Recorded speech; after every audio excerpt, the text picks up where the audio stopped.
Pourquoi la méthanisation et pourquoi faire?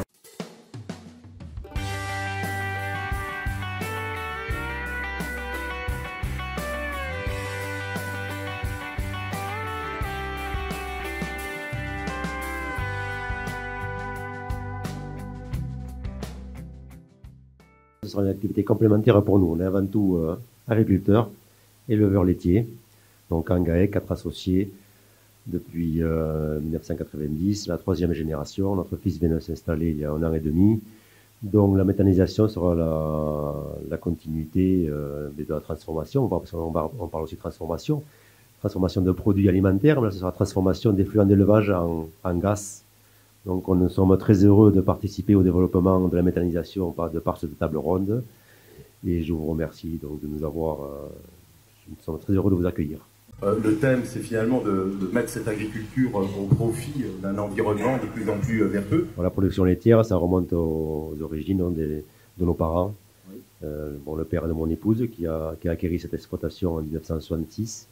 Également mes parents qui étaient situés à 15 km sur une ferme où on a déplacé l'atelier ici maintenant, et où on travaille encore en culture là-bas. Ça également, auparavant, les fermes étaient très diversifiées au niveau activité, que ce soit culture ou élevage. Il y avait du cochon partout, des vaches laitières, allaitantes, des volailles. Maintenant, c'est plutôt spécialisé parce que du fait pour avoir plus de productivité à la main-d'œuvre et également de la technicité, les formations agricoles actuellement ont choisi plutôt une voie et c'est vrai que les exploitations diversifiées en élevage, il y en a moins. C'est plutôt le Land est un pays de canards, mais il y a encore quelques troupeaux laitiers. Plutôt des passionnés restent parce que c'est vrai que le travail est difficile. Nous du fait que l'on soit plusieurs, c'est plus facile à s'organiser. La méthanisation va nous faire passer un palier également en termes de main-d'œuvre, parce que nous comptons embaucher également 2 salariés à temps plein. Donc, ils rentreront également dans les astreintes du troupeau laitier. Donc, ça va nous amener un petit peu de confort supplémentaire.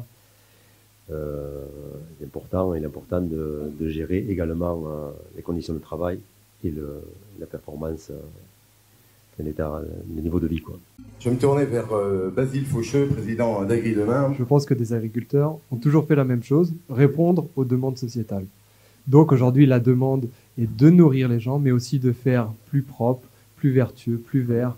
Aujourd'hui, on essaye de faire plus propre, plus vertueux, plus vert, que ce soit dans nos productions agricoles, qu'elles soient destinées à manger, ou dans nos productions pour faire de l'énergie, alors que ça passe par de la méthanisation, par du solaire, par de l'éolien, peu importe, mais le but est toujours de répondre à l'attente sociétale. Alors, les attentes vont souvent beaucoup plus vite que la capacité des agriculteurs à s'y mettre, à s'y lancer, parce qu'on met des grosses machines en route. On a des paquebots, et un paquebot, ça fait pas demi-tour en un quart d'heure. Et par contre, les gens nous demandent beaucoup tout le temps. Et notre but, c'est d'y répondre et de leur expliquer que ça prend un peu plus de temps qu'un temps politique, par exemple.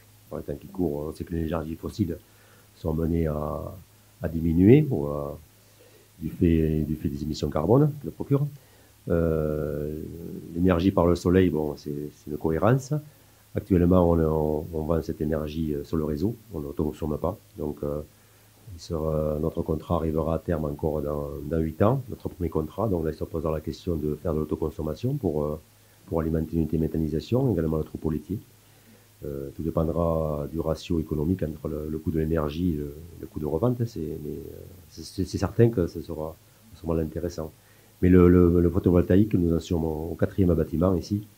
Et c'est vrai qu'au niveau nuisance, parce qu'on parlait également de nuisance pour les animaux avec les rayonnements, ça nous on a ressenti tout cela, donc on a poursuivi. C'est un projet qui a nécessité 4 ans de mûrissement, d'échange, de préparation. En fait, une fois que nous on a dimensionné notre installation, on rentre dans une procédure où l'on maîtrise plus les délais. Malheureusement, il y a des goulots d'étranglement.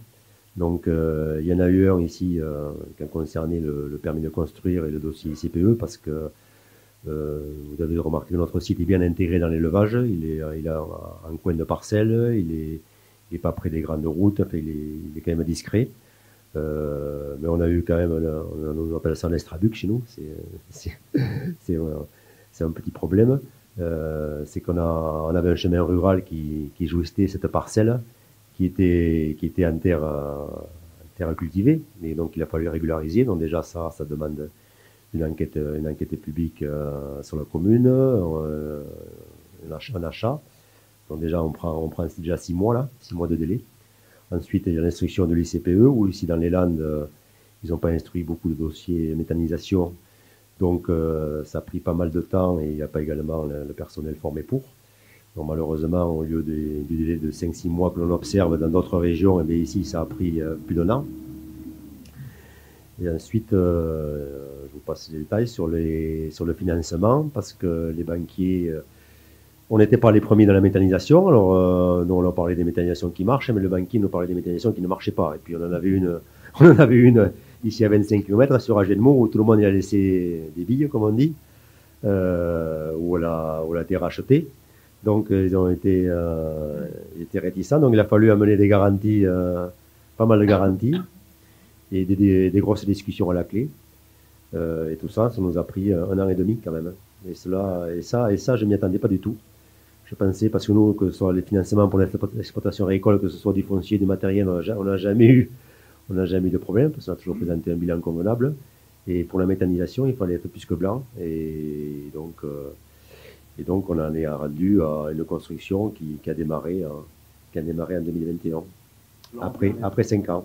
Laurent, je le connais depuis longtemps, parce qu'avant ce projet-là, il y a eu 2 autres projets. D'accord. Donc ça fait quoi? Ça fait 10 ans qu'on a commencé...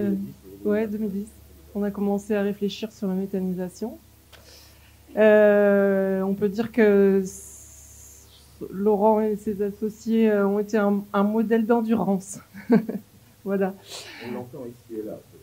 Ouais. Donc la Chambre d'agriculture intervient auprès des agriculteurs pour les accompagner dans leurs projets, les projets méthanisation, comme tout autre projet qui est lié à l'énergie. Donc énergie renouvelable ou économie d'énergie d'ailleurs.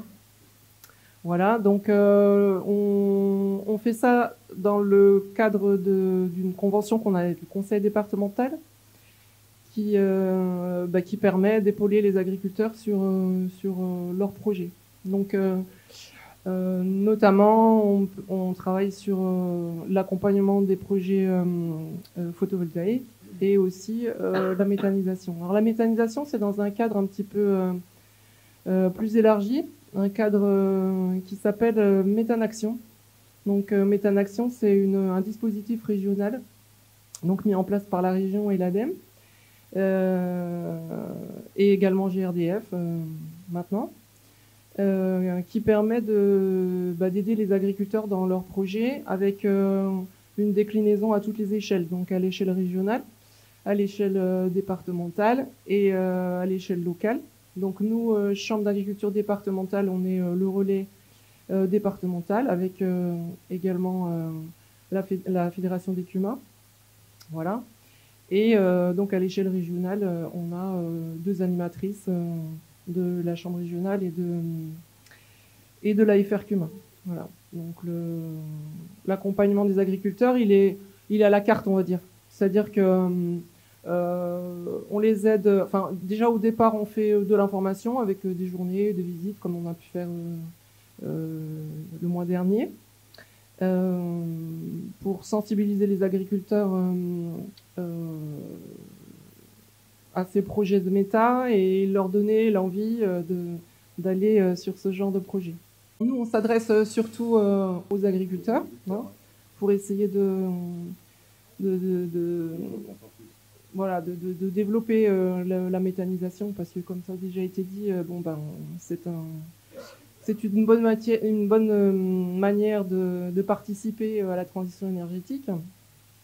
Et puis c'est pour les agriculteurs un nouvel atelier. Et dans le contexte agricole actuel, ça peut être tout à fait intéressant. Mais je crois que au niveau des collectivités locales, etc., il y a maintenant quand même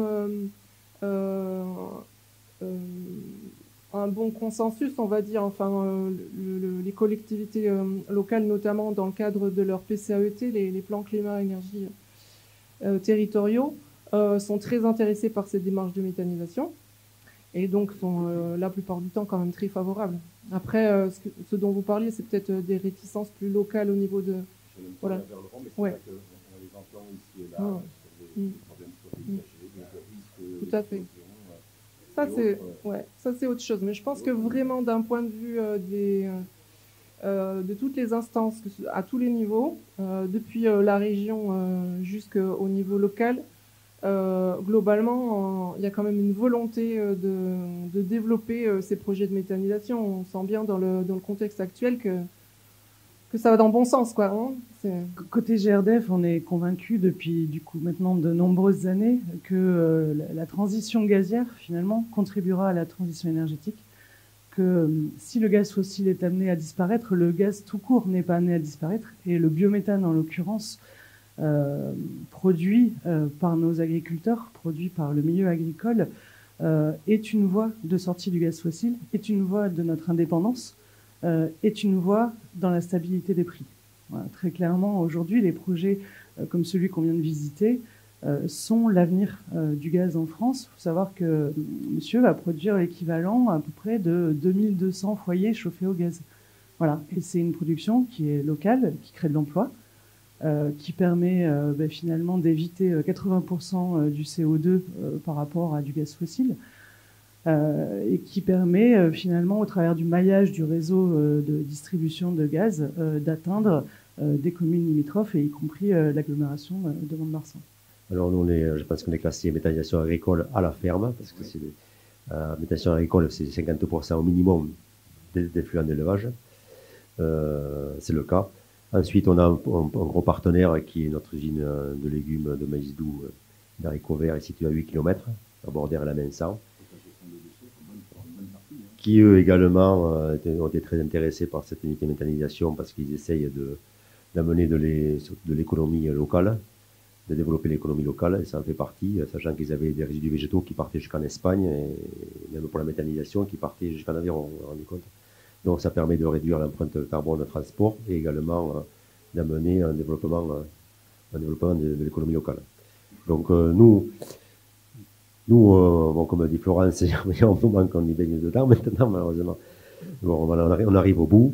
C'est fastidieux, mais je pense qu'on ne le regrettera pas. Et de toute façon, en tendance veut qu'il faut absolument se séparer des énergies fossiles parce que l'avenir va être compliqué en consommant uniquement des produits fossiles, quoi. La méthanisation à la ferme a été bien acceptée ici, tout de même. Hein. On est en dehors du cadre d'une grosse unité de méthanisation qui collecte des effluents ou des substrats de 20 km à la ronde, où ça fait quand même des va-et-vient. Ici, on a quand même les 2/3. Bon, il y a la régie des végétaux qui font quand même une distance de 8 km, mais enfin, tout le reste est produit sur place. Donc c'est quand même accepté, ça rentre dans un corps de ferme. Donc ça ne change pas forcément l'environnement au niveau visuel. Après les inconvénients de la méthanisation, bon, il peut arriver quelques accidents ici ou là, mais ça reste anecdotique quand même. Avec tout le nombre d'installations qu'il y a en Allemagne, on n'a pas entendu qu'ils aient fait marche arrière. Hein. Donc il n'y a pas de raison. Ensuite, ça reste... bon, nous, c'est une continuité de l'élevage. À partir du moment où un exploitant agricole a un élevage qui est bien présent, et il n'y a pas de raison de ne pas valoriser, de ne pas essayer de valoriser ces effluents d'élevage à partir de la méthanisation. Au-delà de présenter les solutions des startups, on passe pas mal de temps à faire évoluer les mentalités chez les agriculteurs comme chez les organisations agricoles, parce qu'on est tous un peu empêtrés dans nos habitudes. Et parfois, on ne voit pas forcément des opportunités qui se présentent un peu différemment. Alors là, sur la méthanisation, ça fait longtemps qu'on en parle. Et même du fait d'en parler depuis longtemps, il y a beaucoup de projets en ce moment, mais il n'y en a pas... j'ai aussi accompagné des groupes. En 2016, on en parlait déjà. Bon, c'est vraiment ces dernières années qu'on voit que ça s'accélère. Donc l'association Co-Farming a vocation aujourd'hui aussi à bouger les lignes sur un certain nombre de sujets qui touchent souvent les startups. Donc quand on pense start-up, on pense technologie, bon voilà, mais il y a aussi tous ces sujets qui vont toucher en fait à la production d'énergie renouvelable, au regard par rapport au sol, puisqu'il y a quelqu'un qui pourra en parler tout à l'heure, l'approche carbone. Il y a beaucoup de startups aujourd'hui qui se tournent vers ce sujet-là pour aller chercher aussi les crédits carbone pour financer une partie de l'agriculture ou de ses efforts de l'agriculture en lien avec la maîtrise du carbone. Donc voilà, nous, on essaye aussi à notre petite mesure de bouger les lignes, de réveiller un peu chaque agriculteur et structure, et j'insiste, qui est des fois pris dans ses habitudes et qui, voilà, vu des fois par des entreprises innovantes, des fois amène à avoir un regard un peu différent et des opportunités différentes, quoi. Mais on porte le même discours, c'est de l'agriculture innove tous les jours, l'agriculture est magnifique, il faut innover, avancer, il y a plein d'idées et arrêter de se plaindre, parce qu'en fait, si on prend les choses en main, on peut aussi faire des choses, quoi.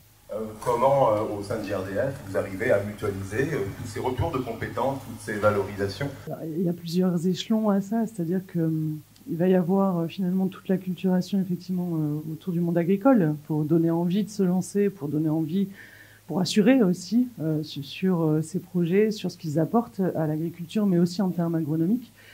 Il va y avoir une action aussi finalement au niveau national pour faire en sorte que les conditions, on va dire tarifaires, ou en tout cas les conditions financières de tels projets finalement soient suffisantes pour que les agriculteurs aient envie de se lancer, mais aussi permettent d'avoir accès à un gaz vert qui produit des externalités positives au-delà de l'énergie, qui soit rémunéré à sa juste valeur. Et puis après, il y a l'échelon local. Donc tout à l'heure, vous en parliez, on travaille beaucoup avec la région Nouvelle-Aquitaine, qui ambitionne quand même dès 2030 d'avoir 30% de gaz vert dans ses réseaux. Là, à la fin de l'année, on sera à 5%. Dans les Landes, c'est déjà 10% de la consommation du département, le gaz vert. Donc il faut effectivement mutualiser les efforts et il faut convaincre, ça fait quand même pas si longtemps que ça qu'on a le droit d'injecter du gaz vert dans les réseaux de distribution, hein, ça date de 2011. Vous voyez, en 10 ans, et finalement dans les Landes on est déjà à 10%, ça s'accélère, mais il y a encore quelques freins à lever et il y a effectivement la difficulté de mener un projet à son terme, les difficultés administratives, financières. Aujourd'hui, on le vit aussi avec la hausse des prix énergétiques, la hausse des prix des intrants. Voilà, donc c'est une filière qui mérite d'être accompagnée et on le voit d'autant plus au regard de la crise énergétique actuelle. Le biométhane produit par les unités de méthanisation agricole en revient parfois à être moins cher que le gaz fossile du marché. Donc continuons, c'est qu'on est sur la bonne voie. Le coproduit du méthaniseur, donc le digesta, c'est aussi une nouvelle chose que l'agriculteur qui fait un digesteur, un méthaniseur, doit apprendre à gérer sur ses parcelles. Et en fait, le digesta, c'est quoi? C'est un produit qui est très très fertilisant, très riche en azote, et qui est souvent apporté en très très grande quantité sur les parcelles. Et l'impact, quel est-il? C'est qu'en fait, dans la nature, on n'a pas des quantités aussi importantes d'azote qui peuvent arriver sur un sol. Et ça a tendance à déséquilibrer le sol en micro-organismes. C'est-à-dire que lorsque l'on laisse faire la nature, on observe qu'un sol naturel, il est plutôt composé de champignons, un petit peu moins de bactéries. Or, en apportant de l'azote, on apporte aux bactéries leur outil de découpe, leur couteau et leur fourchette pour pouvoir digérer la biomasse. Donc la biomasse va se mettre à être digérée quasi exclusivement par les bactéries. Et ça a un impact sur la formation d'humus et sur le stockage de carbone. Parce que cette biomasse, il faut comprendre qu'elle est stockée à plus ou moins long terme dans le sol. Et que tôt ou tard, elle redeviendra un gaz à effet de serre. Et le but, c'est d'essayer de la garder le plus longtemps possible sous forme d'humus. Or, si ce sont les bactéries qui sont sollicitées et qui vont digérer la biomasse, les bactéries n'ont pas un très très bon rendement à l'humification, c'est-à-dire que sur 100 kg de carbone qu'on leur apporte, elles sont au maximum capables d'en stocker à peu près 15 tonnes sous forme d'humus stable, et cet humus est relativement peu stable, c'est-à-dire qu'il a tendance à très vite redevenir un gaz à effet de serre ou à très vite partir de la parcelle. Alors qu'à l'inverse, si ce sont des champignons qui s'occupent de l'humification, un champignon, sur 50 tonnes de carbone qu'on va lui apporter à l'hectare, il va être capable de laisser à peu près 50 tonnes de carbone stable sous forme d'humus. Il a un bien meilleur rendement à l'humification. Et l'humus issu des champignons est beaucoup plus stable dans le sol. Et donc voilà, le digesta a tendance à donner un avantage aux bactéries, à désavantager un petit peu le champignon, ce qui est un petit peu tricky, parce que pourtant les digestats sont plein de bonne nourriture pour les champignons, et c'est pour ça nous on conseille aux agriculteurs d'essayer d'apporter certaines technologies qui vont aider les champignons à mieux manger la biomasse qu'on va apporter sur des parcelles où on fait des apports massifs de digestats, pour aider à faire du stockage de carbone dans le sol. Laurent, justement, je me retourne vers vous. La matière organique est indispensable dans un sol. Surtout sur les structures que l'on a ici, c'est ce qu'on dit des boules bennes, des pierres limoneuses. Donc sans matière organique, on aurait beaucoup d'érosion. Donc on s'attache à ce qui est toujours des résidus végétaux qui restent sur le sol l'hiver, ou des intercultures. Bon, ici, c'est vrai qu'on doit nourrir le cheptel, donc vous avez remarqué tout autour, c'est vert partout, donc tout ça c'est destiné aux vaches laitières. Mais ensuite, la vie microbienne, c'est la santé également de la plante. Il n'y a pas que la vie du sol, il y a aussi la vie de la plante. À partir du moment où on a de la matière organique, on a des vers de terre normalement. Si on a des vers de terre dans un sol aéré, oxygéné, donc on a un meilleur enracinement et une meilleure plante. Après le digestat, nous on va découvrir. C'est l'azote qui est disponible principalement très rapidement, qui est considéré plutôt comme un engrais que plutôt une figure organique. Donc c'est quelque chose à rapprocher aux besoins de la culture. Bon, alors, épandu sur une prairie ou sur un couvert, il n'y a pas de souci, parce qu'ici les températures sont clémentes, la pousse de l'herbe est toujours avant. Sur un maïs, on doit également s'approcher des besoins qui sont plutôt au mois de juin, à partir de mi-juin. Donc c'est vrai qu'un digestat qui s'est épandu trop tôt, il ne sera pas entièrement valorisé par la culture. Donc c'est ça qu'il faudra voir, s'adapter à ça. Après, de toute façon, on ne pourra pas faire n'importe quoi au niveau quantité à l'hectare, puisqu'on est sous plan d'épandage, avec un cahier d'apport à tenir et des besoins et des objectifs de rendement plausibles de la culture. On ne peut pas mettre un objectif de rendement de 150 quintaux au maïs, 180 s'ils n'ont jamais été faits, pardon. Donc par là, on est quand même encadré. Ça, c'est la Chambre d'agriculture qui nous suit pour ça. Et ensuite, je crois qu'il y a des essais, ça et là, de valorisation du digestat qui se font maintenant. Donc pour nous, il est hors de question de partir sans documentation.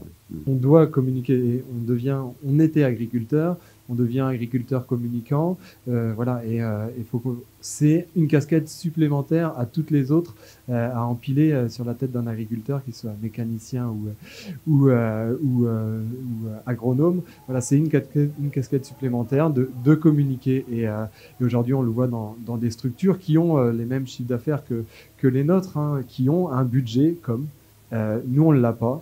Et c'est peut-être quelque chose qu'il va falloir revoir, parce qu'on a vu que sans faire de communication, on a essayé pendant 30 ans, aujourd'hui on en paye sûrement un petit peu les pots cassés, et donc maintenant il faut réapprendre aux enfants, parce que c'est le plus facile et c'est le plus simple pour communiquer, mais il faut aussi réapprendre à leurs parents qui ont nos âges, ou à leurs grands-parents voilà. Et justement, tout ça, il faut qu'on arrive à en discuter, et c'est prendre du temps pour le faire, c'est faire des événements un peu partout, c'est se balader à travers la France, mais aussi à Paris, puisqu'on sait que nos médias, malheureusement, sont quand même assez centralisés. Mais c'est aussi, et c'est ce qu'on s'est rendu compte chez Agridemain, c'est d'aller voir nos voisins, parce que c'est aussi ces gens qui ne comprennent pas des choses très simples de pourquoi on va tard le soir ou tôt le matin dans les champs, pourquoi on met de la boue de temps en temps sur la route. C'est des trucs vraiment très très simples à mettre en place, et ça part déjà d'une discussion avec les agriculteurs. Et donc ça, c'est très important, et c'est aussi important que les agriculteurs entre eux poussent les gens plus innovants, plutôt que de leur tirer dans les pattes. C'est quand même un reproche que l'on peut faire à notre métier, c'est que quelqu'un qui veut aller de l'avant, il est moins bien vu que quelqu'un qui pousse sur du traditionnel, et force est de constater que c'est très bien le traditionnel quand ça ne marche pas, ou moins bien, ou plus. Et voilà, faut accélérer, faut changer, et notre métier est en perpétuel changement, et du coup c'est ça que nous on veut accompagner chez Agridemain. On n'est pas là pour communiquer à la place des gens, on est là simplement pour aider les agriculteurs à communiquer un tout petit peu plus, à leur donner 2-3 petites clés et à leur ouvrir des portes pour aller communiquer. Parce qu'on se rend compte que c'est l'agriculteur qui communique le plus, c'est lui qui connaît tout ce qu'il a à faire, c'est lui qui parle le mieux de son exploitation et de son environnement, et c'est là que nous, on veut aider vraiment. On en parlait au tout début, beaucoup de manque d'informations, de méconnaissance en fait dans certains sujets qui peut biaiser un peu la perception de la réalité. Et moi, mon job en tant que jeune agriculteur, c'est de prendre ma caméra, de montrer ce qui se passe sur la ferme et relater des faits, informer. Et après, les personnes feront leur propre jugement de ce que j'ai pu essayer de transmettre. Alors, on essaye, hein. Je dis pas que j'y arrive, hein. J'essaye de le faire au mieux. Et voilà, donc je communique mon quotidien sur la ferme et je reviens sur ce que tu dis. À nous de ne pas rester enfermés, aux gens d'aller déjà s'intéresser, les gens qui ne connaissent pas, d'arrêter de râler, de venir s'intéresser, et à nous de pas, en tant qu'agriculteurs, de ne pas rester prostrés et fermés, à nous de descendre de nos tracteurs aussi et d'aller aussi expliquer ce qu'on fait, quoi. Donc d'où ma démarche de prendre la caméra et d'aller discuter devant tout le monde. Sûr, parfois il y a des chiffres et on ne sait pas ce que ça vaut exactement.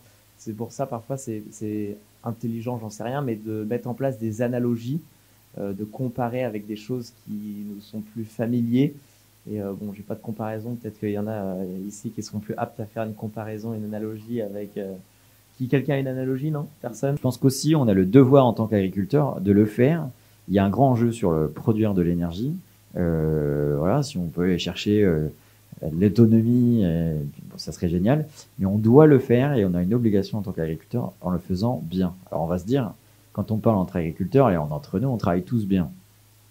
On sait qu'on peut encore faire mieux. Et donc on doit le faire bien, c'est-à-dire qu'on doit le faire en respectant le sol, en le couvrant, en évitant l'érosion. L'avantage, c'est quand on fait de la méta et quand on met des fois un peu de plantes, on va intensifier le végétal, donc du coup on va faire des fois du semis direct. Il faut le faire bien. Il y a un débat de l'eau aussi qui est là en ce moment. On se fait vite des fois un peu attaquer en disant ouais, cette agriculture intensive, vous allez encore pomper encore plus, vous allez encore nous assoiffer, ou je sais pas quoi. Et je pense qu'en plus, dans la communication et au sein des agriculteurs, on doit dire ce qu'on fait de bien, mais on doit se prendre en main des fois sur des sujets. On se dit on fait bien, oui. Non, on peut encore faire mieux et on avancera bien et la société acceptera ce qu'on va faire que si on le fait de manière nickel, irréprochable. Et c'est en ça où je dis, dans le bousculement des habitudes des agriculteurs, il y a encore des choses sur lesquelles on est attaché à des vieilles habitudes pour lesquelles il faut encore qu'on avance. Non, mais la communication, parler de notre métier, c'est vital aujourd'hui parce qu'on est de moins en moins représenté dans notre civilisation, enfin dans la population maintenant, on ne représente plus beaucoup d'actifs. Donc si on ne communique pas en plus, on sera passé toujours pour des minoritaires. Et puis il faut montrer qu'on est utile. D'ailleurs nous, moi je suis pas youtubeur, mais je vois ce que vous faites, c'est quand même bien. Parce qu'en fait c'est des vidéos qui sont courtes, qui sont concises, qui sont très explicites et ça montre le travail que l'on fait tous les jours et les gens aiment ça parce qu'en réalité ils connaissent plus la ferme. Avant ils avaient toujours une génération, le grand-parent, le papy qui avait encore il ne savait plus tout ça, cette génération elle est partie. Donc et ça permet de pallier un manque de lien.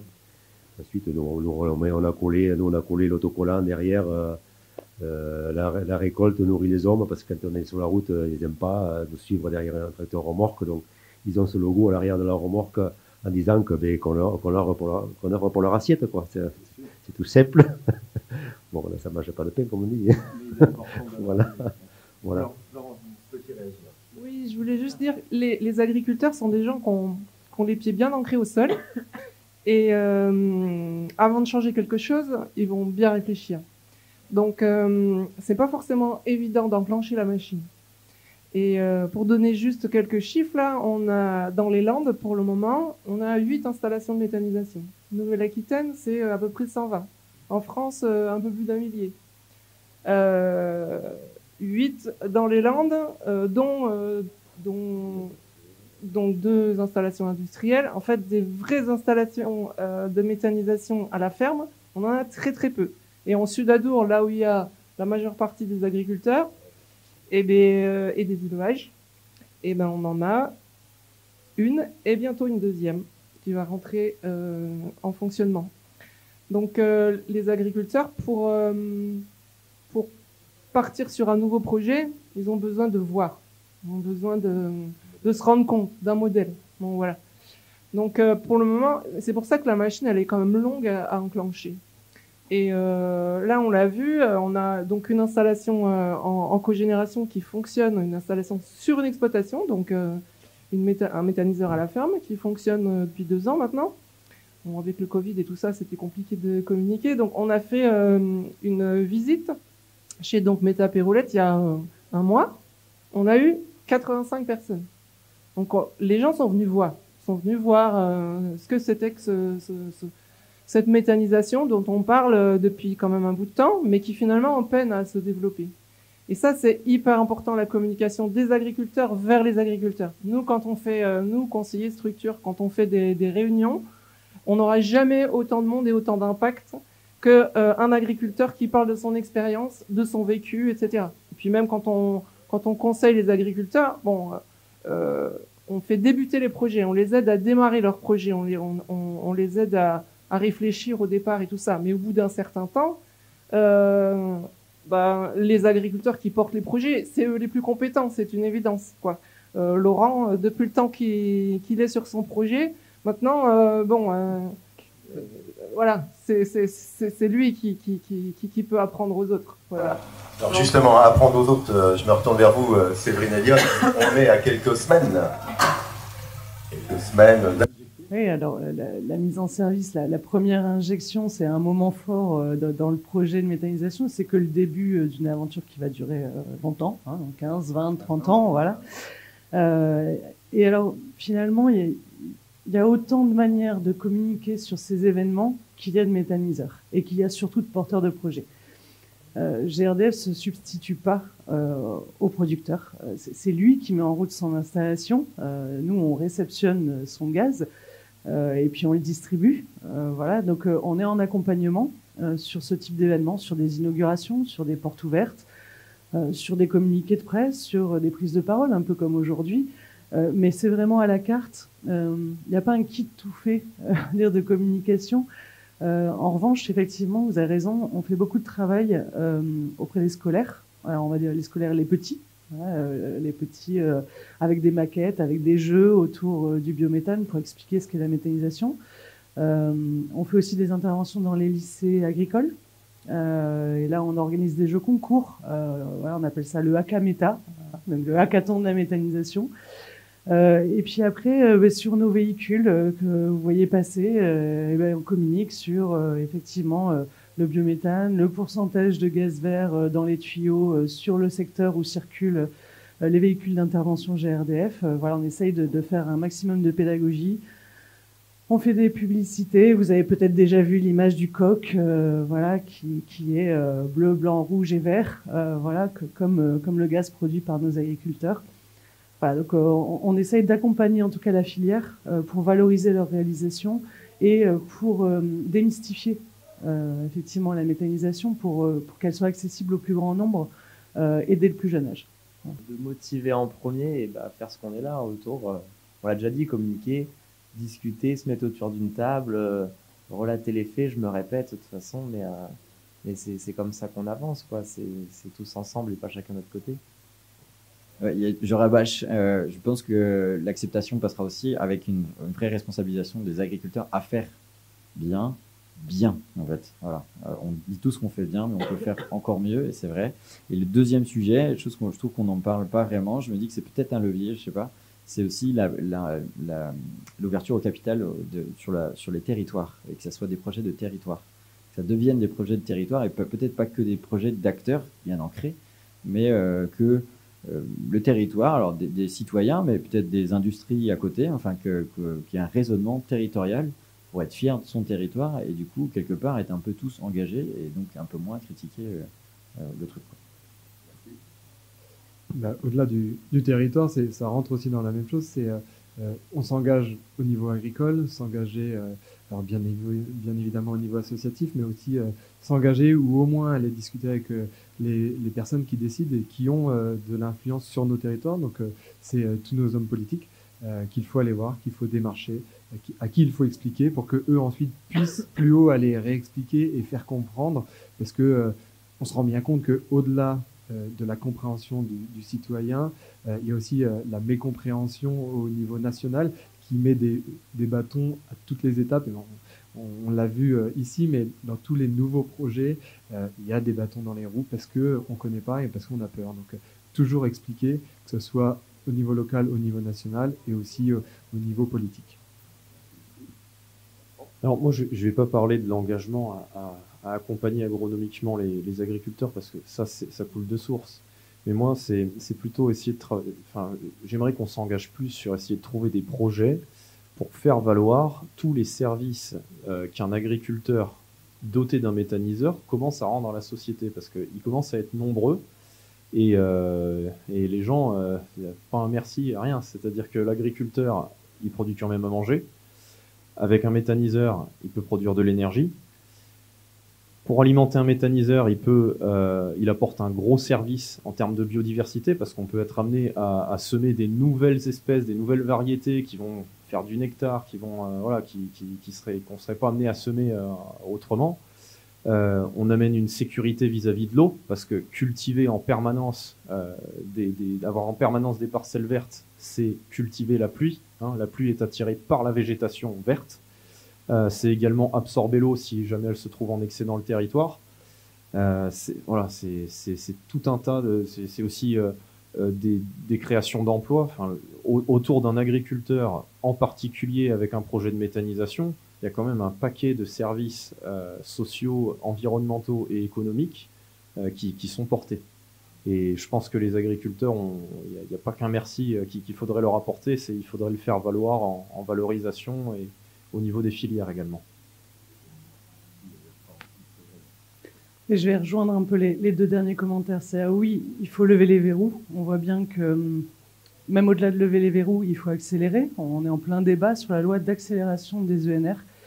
C'est une filière qui est vertueuse, c'est une filière qui crée des multiservices, pas juste de l'énergie. Et donc aujourd'hui, cette filière, elle mérite d'être accompagnée à la hauteur des services qu'elle fournit. Et elle mérite à ce qu'on lève les verrous pour aller plus vite et pour faire encore plus que ce qu'on arrive à faire aujourd'hui, que ce soit dans les Landes ou partout en France. Moi, ce que j'ai envie de dire, parce que nous, on s'adresse surtout aux agriculteurs, c'est on a bientôt une installation en injection sur le sud du département qui va injecter dans le réseau de Mont-de-Marsan. On vous donne rendez-vous pour venir voir bientôt. Quand on aura un petit peu de retour et que tout sera bien mis en place, de façon à ce que les gens ce que les agriculteurs viennent se rendre compte de ce que c'est et voir si c'est possible de le faire chez eux ou en groupe et leur dire que tous les gens qui ont réfléchi sur un projet de méta, même ceux qui n'ont pas abouti, ont tous trouvé ça intéressant. Et ceux qui ont réfléchi notamment en groupe, un projet de méta, c'est aussi une aventure, quoi. C'est passionnant. Et les agriculteurs le disent tous. Voilà. Tout le plaisir était pour moi. Bon, vous connaissez notre surmotivation sur ça. Troisième projet, le troisième abouti, jamais 203. Faut savoir quand même que les résidus végétaux, les flux effluents d'élevage, il y a une partie que l'on transforme en gaz, c'est pareil maintenant. C'est quand même des sous-produits, ces effluents d'élevage, donc bien sûr on va les transformer on garde la valeur fertilisante, ce qui est très intéressant pour nos cultures. On va faire du bien à la planète parce qu'on aura moins d'énergie fossile à brûler, donc moins d'émissions de CO2. Il reste bien sûr à motiver les éleveurs et agriculteurs à développer cette activité, à enlever toutes les réticences de nos citoyens, de nos voisins. Bon, mais ça, c'est de la communication.